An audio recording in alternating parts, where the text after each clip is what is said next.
Arz ederim Sayın Bakan. Sağ olun.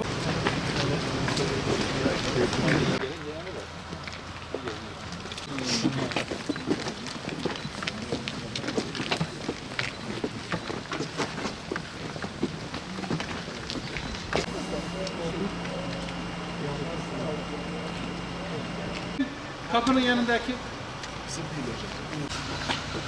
Çekiyoruz efendim. Sayın Bakan.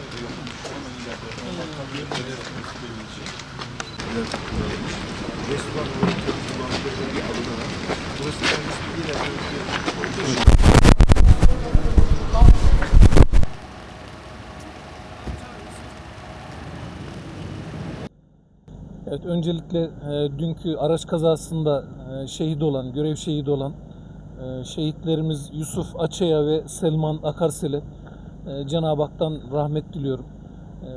Cenab-ı Hak şehadetlerini kabul eylesin. Kederli ailelerine ve aziz milletimize de sizler vasıtasıyla başsağlığı dileklerimi iletiyorum.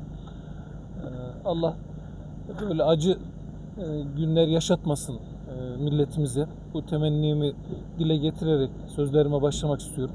Bugün Serhat şehrimiz, sınır ilimiz Ağrı'dayız. İl ziyaretleri kapsamında bugün öğleden sonra Ağrı'ya geldim ve ilk olarak da Sayın yeni göreve başlayan Ağrı Valimizi makamında ziyaret ettim.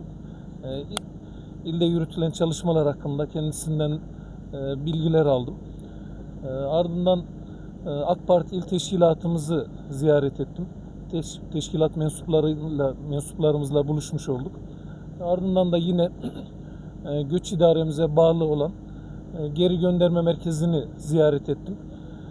Burada kalan yabancıların şartlarını yerinde incelemiş oldum. Bilgiler aldım.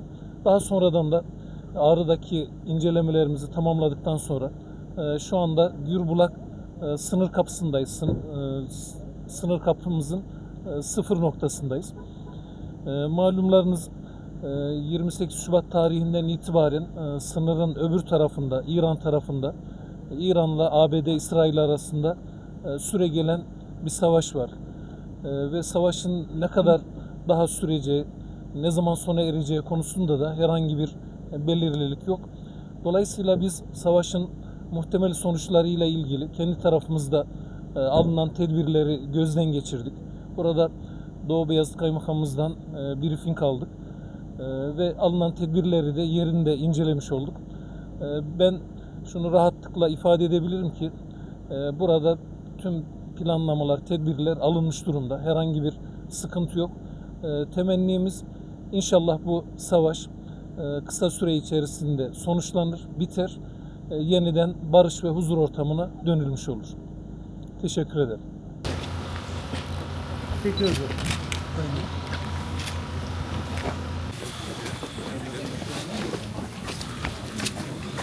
şu dönüşte var Sayın Valim. Görürseniz burada bir tanesini inceleyelim.